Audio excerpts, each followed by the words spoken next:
Welcome to this talk for the Norfolk Historic Buildings Group.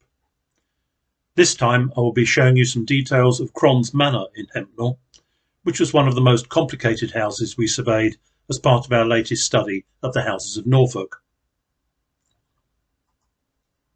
Visit our website nhbg.org.uk for details of how to obtain the research volume of the study. We can also be found on social media at these addresses. Hempnal is about 10 miles south of Norwich and is located on the flat, heavy boulder clay of central Norfolk, and is on the slightly higher land close to the north-south county watershed. In the Saxon period, Norfolk was covered by many 4,000 to 6,000 hectare estates, of which Windham is the sole survivor, but Hempnal and its southwestern neighbours are another probable example. At Doomsday, only 3% of Hempnal's population consisted of freemen, compared with almost 40% amongst its southwestern neighbours, showing that the core of the closely managed Saxon estate was retained in Hempnal, whilst the others were hived off before Doomsday. At Doomsday in 1086, Hempnal was valued at more than twice the value of any of its neighbours and 10 times more than some of them. And Hempnal was one of the first non-monastic or non-castle towns to be granted a market and fair in 1226, so was still important then.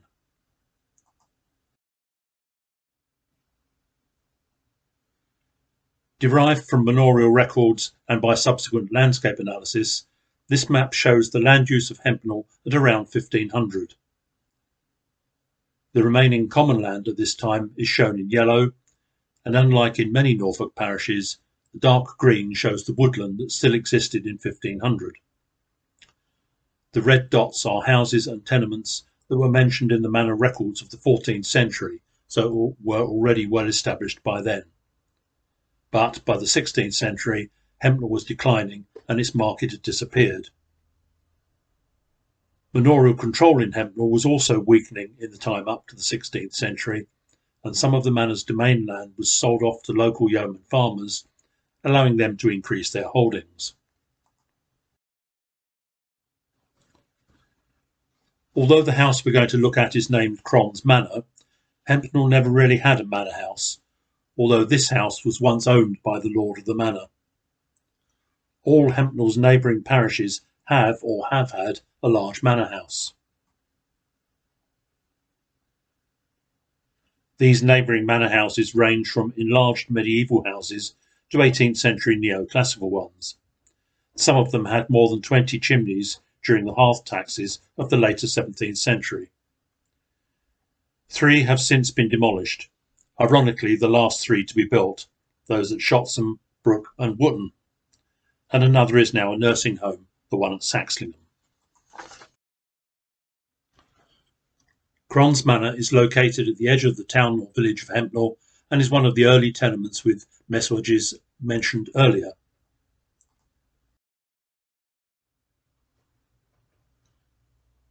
It was originally known as Quintyns and was surrendered to John Spall with 3.5 acres of land and a house in 1454. It was passed to Robert Spall in 1497 and in 1519 to his son John. In 1552 it was passed to John Spall Jr., but still with 3.5 acres. The manor itself changed hands, and there is a gap of some 70 years in the remaining records until 1622, when the new Hempnal Manor records show that it was passed to John Mayhew. As we will see, the house underwent many building episodes in its life. A change of generation or a change in ownership was often a trigger for new building. Each new resident wanted to upgrade the accommodation during a time of rapid change in religion, rising prosperity for farmers, and a new affinity for privacy and comfort as medieval communal living was being replaced. This was also at a time when materials such as brick and glass were becoming affordable further down the social scale. By 1746, the farm consisted of 200 acres, which stretched westwards into Taysborough across the A140. By the time of statutory enclosure in 1818, Henry Doyley was admitted to 106 acres, including 2 tenements and 3 cottages. This appears to be the neighbouring thatched house. By then, the land was freehold, and it was owned by the lord of the manor. Although early records do not refer to the house by name, it is still referred to as former Quintyns in abstracts of title, etc. It appears to have been called Fairstead House for some time, and its name was only changed to Krons Manor in 1930, apparently because it is sited on a lane called the Krons. In 1928, the house was drawn by H.W. Mesant as part of his series of Norfolk cottages. Either he was hard of hearing, or he could not understand the Norfolk accent, or he could not read his own writing, because he recorded it as Foted Farm.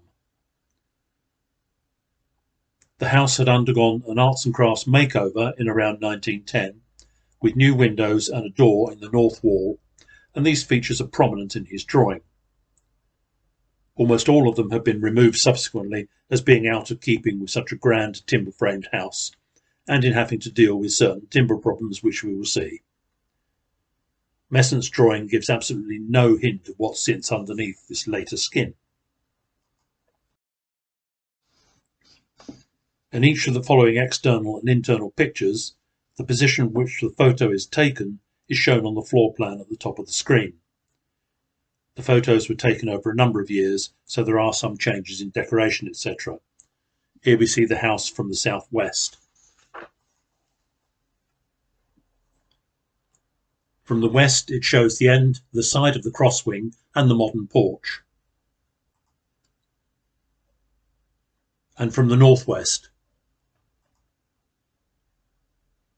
which can be compared to Mesant's drawing of 100 years ago, where the changes become more obvious with the removal of the arts and crafts windows and entrance door, and the uncovering of the 2 unglazed windows currently shown in the first floor. As we will see, much of the timber at ground floor level in this wall was replaced when the arts and crafts details were removed. Finally, the view from the east, showing the gable end with its inserted Venetian window and the large external lateral chimney stack. Regular readers may recognise this as the cover of last spring's NHBG newsletter. This is the current ground floor layout, and the measurements show that it is a large house, just over 5 metres wide internally and almost 17 metres, that's 53 feet long. The chimney stack is very deep at 2.67 metres, which is almost 9 feet. The southern part is smaller, only 4.3 metres wide, 14 feet, and 11.5 metres long, 37 feet, with a narrow 1.2 metre or 4 foot wide bay in the centre.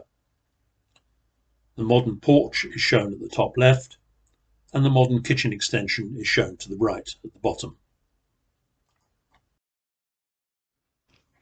Detailed examination has led us to the following phase analysis of the house, starting with the small, single-storey, 2-celled building.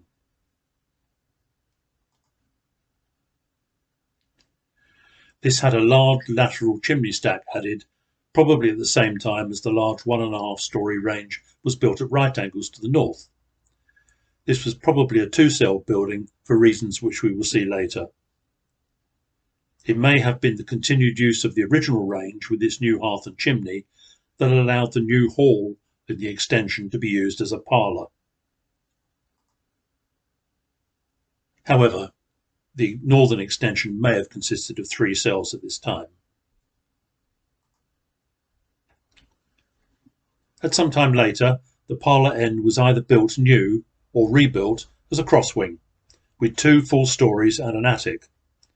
This is probably the only part of the house where the timber is likely to produce a dendro date when we can restart work. The earlier parts consist of timber which is too fast grown to provide sufficient rings for dating. Possibly at the same time as the crosswing was built, a stair turret was built adjacent to the chimney stack and appears to have had a slight jetty. Much of the south wall, including the turret, has been clad in brick, reducing the jetty's apparent depth. The final stage was to extend the hall southwards and provide an external corridor at first floor level to allow private access to the first floor rooms. It appears that the staircase was altered at this time by adding the small square block which brings the foot of the stairs into the parlour.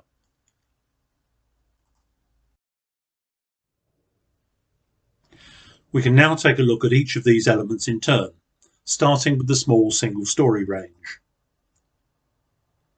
As we will see, it is made up of two equal cells with a narrow bay in the centre, which we have interpreted as a smoke bay. In other words, it was effectively a timber chimney set between the two rooms in this range, which prevented the smoke from the fire filling the rooms. We will see internal details of this feature soon. So it is a simplest of timber frames, which has subsequently been mostly clad in brick. The gable end can be seen to have large areas of brick on edge up to the eaves level. Inside this range, in the southernmost room, there is little timber remaining in the walls, which have been mostly completely replaced by brick.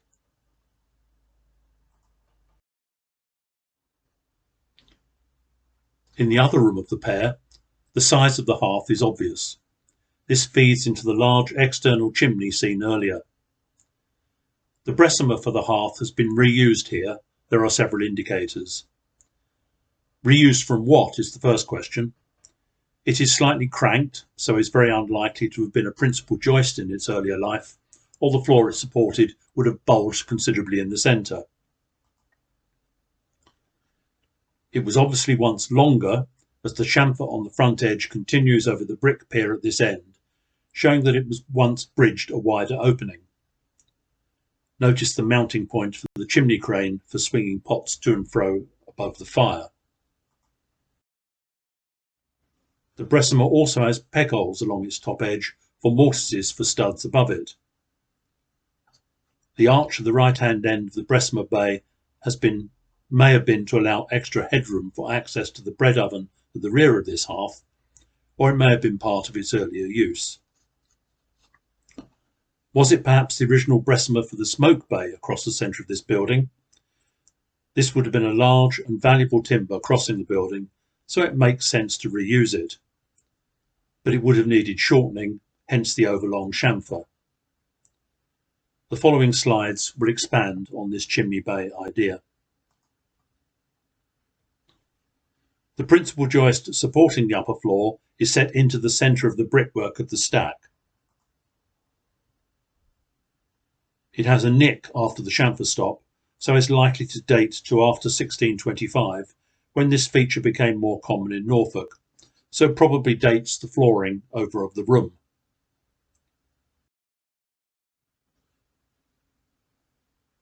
Looking at the other end of the same joist, it can be seen to sit uncomfortably into the post and rail supporting it. It is only notched into the narrow post.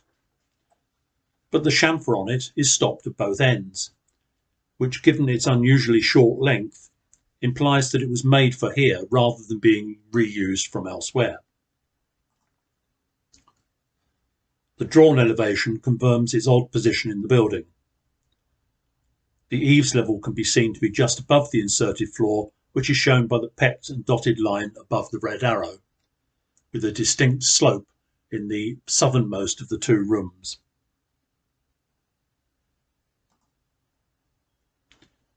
The other principal, arrowed in green, is a modern pine-clad steel RSJ added to support the floor above. Moving south in the same room, the closer one of the two principal joists in this room, arrowed in white on the photo and blue on the drawing, is jointed into what remains of a story post in the wall, shown by this white circle, and shown here in close-up. The rest of this wall post, up to the eaves level above it, will be seen upstairs.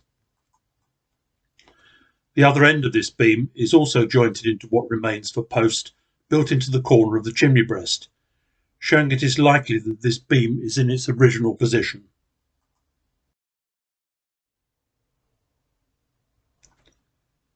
The beam and the post it is fixed to is shown by the red arrow and seems to be part of one side of the narrow smoke bay. Above it are the two tie beams at eaves level within the red oval, which define the narrow smoke bay, which is shown by the blue oblong. Remnants of smoke blackening from its chimney function can be seen on the rafters in the photo. The left hand of these two tie beams has been cut off, revealing the empty mortise for the tenon for the joint between the top of the jowl on the wall post and the tie beam. The jowl on the post has been completely removed as part of the insertion of the floor.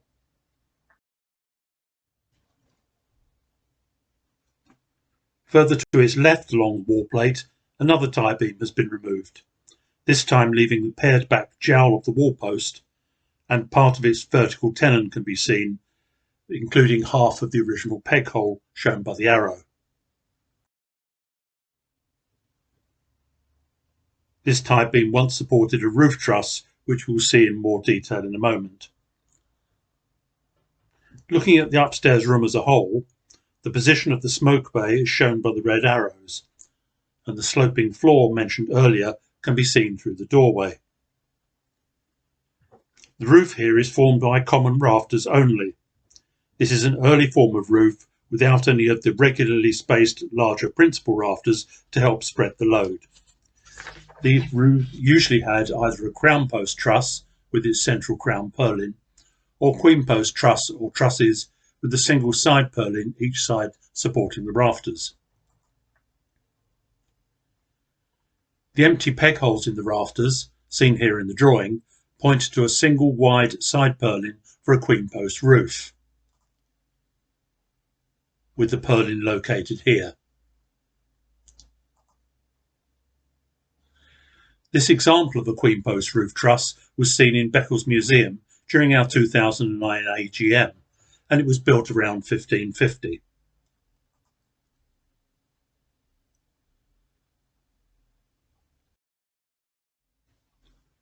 Looking at the first phase of Krons Manor as an isometric projection, here the tie beams have been reinstated and all the timbers coloured grey. The queen post truss would have been located here on the central tie beam and would have looked something like this. This type of truss was used until the mid-16th century or so, when it began to be replaced by roofs with side purlins and principal rafters to spread the load rather than using central trusses. These later roofs provided considerably more headroom. The other half of this building probably had a similar roof, but all the details have been removed as part of the attachment of the external corridor and the chimney stack. As there was no floor at this time, the roof truss would have been seen from the room below. Moving into the main range of the house, we see the main hall from within the service rooms. And the peg holes for the original wall dividing the hall and services can be seen, including the pair in the centre that held the central stud between the two service room doors. Here you can see the modern timber studs in the front wall to the right, which were replaced when the Edwardian arts and crafts makeover was removed.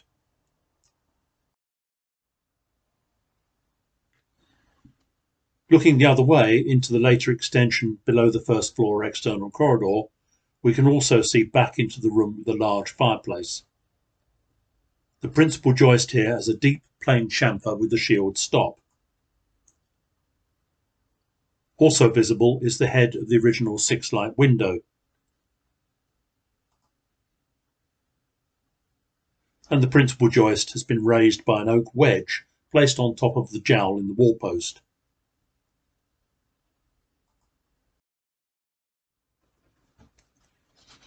Moving upstairs and looking along the external corridor, two of the rather agricultural knee braces used as supports can be seen at the far end.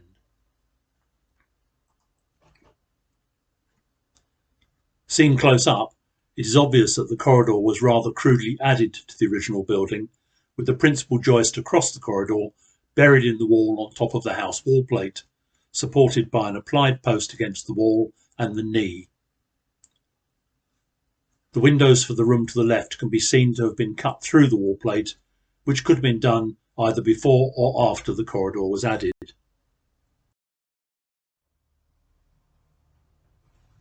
In the corner of the extension containing the corridor and stair turret, at the foot of the stairs to the attic room, the end of the wall plate of the cross wing can be seen.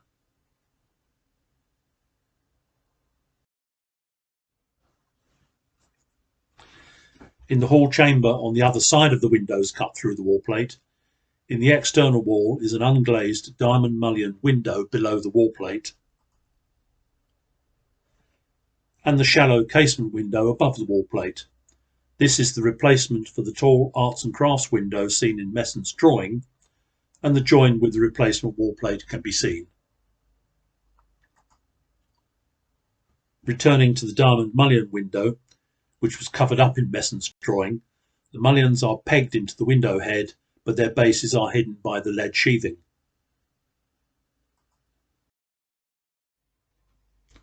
This window has a shutter slide to its left to allow the shutter to be drawn back.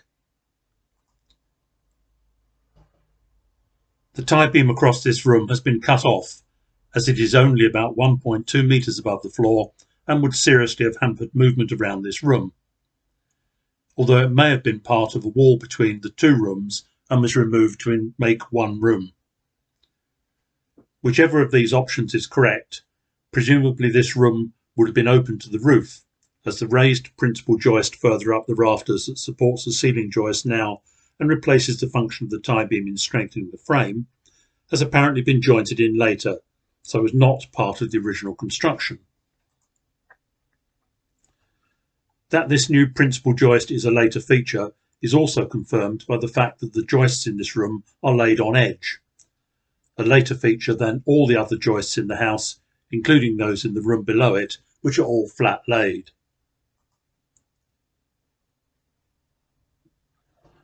Hiding in the corner are 3 peg holes which once held a now removed brace. And the same features are present on the other side of the chimney stack, with an empty mortise in the story post for a brace. The other end of the brace would have been in the tie beam, which has been severed to allow the doorway to be cut through. The presence of these 2 braces are one of the things that suggested that this range might originally only have consisted of 2 cells, as there would have been no way through to the room the other side of the chimney at this level, meaning that this would have been an external wall, hence the 4 braces in the corners. The other pointer was the width of the stack. At 2.7 metres, 9 feet wide, it is particularly deep and could have been built in 2 stages, starting life as an external stack for this room and the one below it, with an additional stack built onto it when the parlour crosswing was built, although any consequent vertical join has been hidden by later work. Taking a closer look at the windows cut through the wall plate, the groove for the shutter slide for the original windows set below the wall plate can be seen on either side of the windows. The fact that there are 2 windows here, one either side of the story post, also points to this room being an amalgamation of 2 rooms originally. What cannot be determined is whether these windows existed with flat roof dormers before the external corridor was built. Note also that the studs in the wall, as well as on the ceiling, bear the marks of laths that would have been used as a base for plaster, so this room would have been fully plastered out, possibly as part of the arts and crafts updating, all since removed. I feel that the overall prestige of this large house would have meant that privacy upstairs could have been a priority in the 17th century, meaning that some form of corridor would have been required to prevent the need for room-to-room access. An internal corridor adjacent to the wall would have been difficult to fit in without raising the eaves to 2 stories, so an external corridor may have been the easier way forward. In the chamber above the service rooms at the eastern end of the main range, the shutter groove to the right of the diamond mullion window is still present. Was there a window in the gable end before the tie beam was cut through and the fashionable Venetian windows inserted? There is no way of telling. Looking at the south wall, there is an inserted piece in the wall plate. There may have been another dormer window here too. The interrupted rafters are not pegged into the horizontal timber or into the wall plate itself, so are a later repair.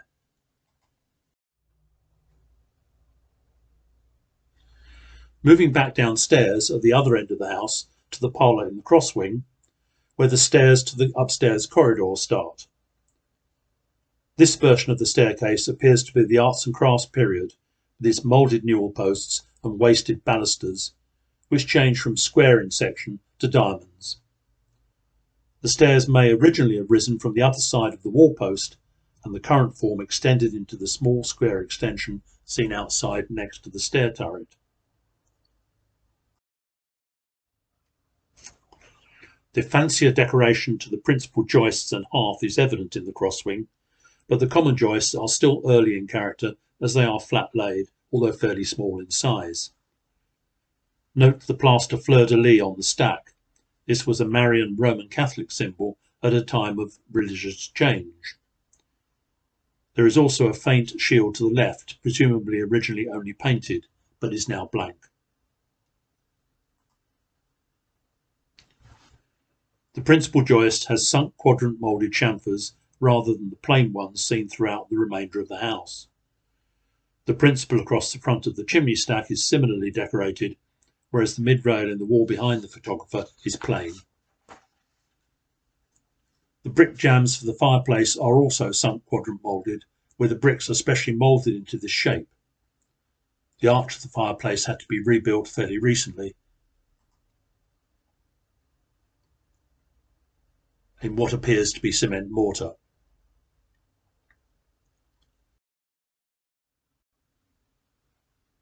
The west wall of the parlour shows its original window position,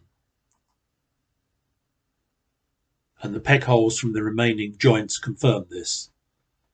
The door to the right opens into the modern porch.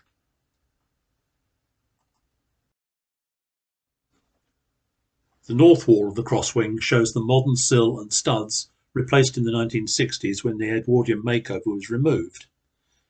The story post also appears to be new, but since it has a wedge to raise the principal joist, it is unlikely in a newly made piece.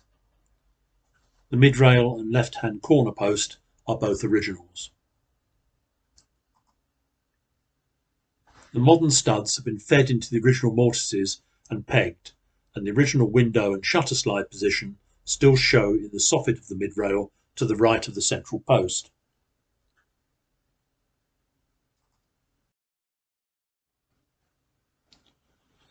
Above, in the central parlour, the principal joist is set along the axis of the house rather than across the house, unlike the one below it.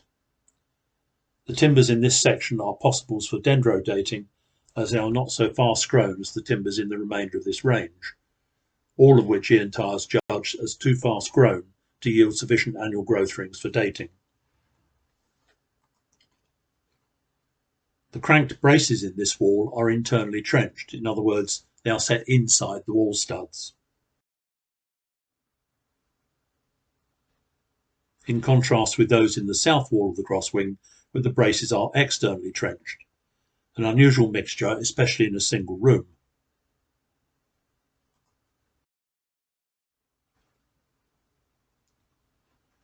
The jambs and arch of the fireplace here are also decorated with sunk quadrant mouldings, similar to those below.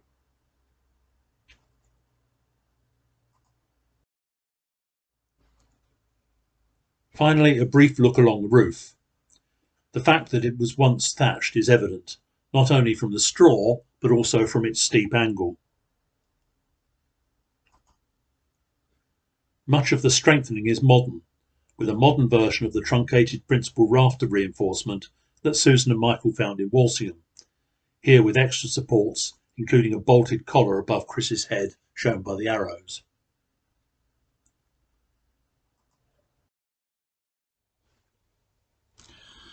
The elevation of the south wall of the house shows the service rooms to the left, the hall in the centre, and the parlour on the right, as well as the profile of the original single-storey range to the south. The cut-through wall plate for the windows can be seen still to contain the original shutter-slide grooves. Seeing the three main phases together emphasises their differences in height, with the eaves level of the first single-storey phase compared to that of the main 1.5-storey range and that of the 2-storey plus attic crosswing, adding in the drawing of the west wall of the parlour. At the beginning, I mentioned the dates of the changes of ownership by different generations of the Spall family, in 1454, 1519 and 1552, and the change of ownership to the Mayhew family in 1622.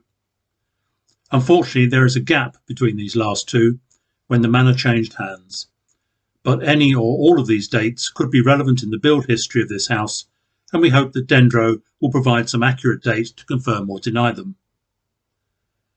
It is possible that the original phase dates from the Spalls family's takeover in 1454, or possibly as late as 1519, and the larger 1.5-storey phase could date to 1552, although it may be 20 years later. And the crosswing could well date to the change of ownership in 1622, which is a similar date to three of the crosswings which were dendro dated in the Tackleton study, 1598, 1617 and 1628. Originally, Krons Manor was a small, late 15th or early 16th century single-floored hall with a central smoke bay, which grew substantially over the next 100 to 150 years in several building campaigns, as the owners grew in prosperity and fashions and aspirations changed. The large lateral chimney stack was added to the first phase, replacing the original smoke bay, possibly at the same time as the first stage of the larger house was built in the mid to late 16th century. The original single-storey part of the house had an inserted floor sometime later, after 1625.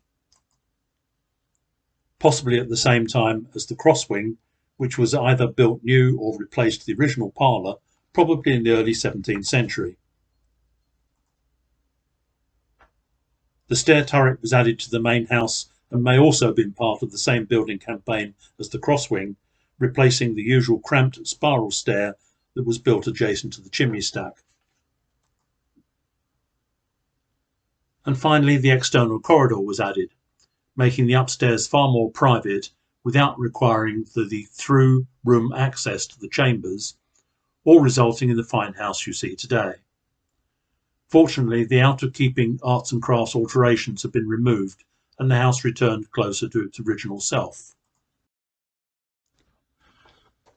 Susan and Michael Brown have seen half a dozen houses in Norfolk built in the mid-16th century with original corridors to provide separate room-to-room access upstairs, but these have tended to be in elite houses, although Manor Farm in Pulham has a fine plank and muntin corridor upstairs which was dendro dated to 1615. None of the houses in Hempnal we surveyed had an original corridor, although several had them retrofitted, often requiring a contemporary eaves raise to allow the sufficient headroom. Two houses in Hempnal had later external corridors, Krons Manor here and the old vicarage, and several had internal corridors added. At least two of these were as late as the 20th century.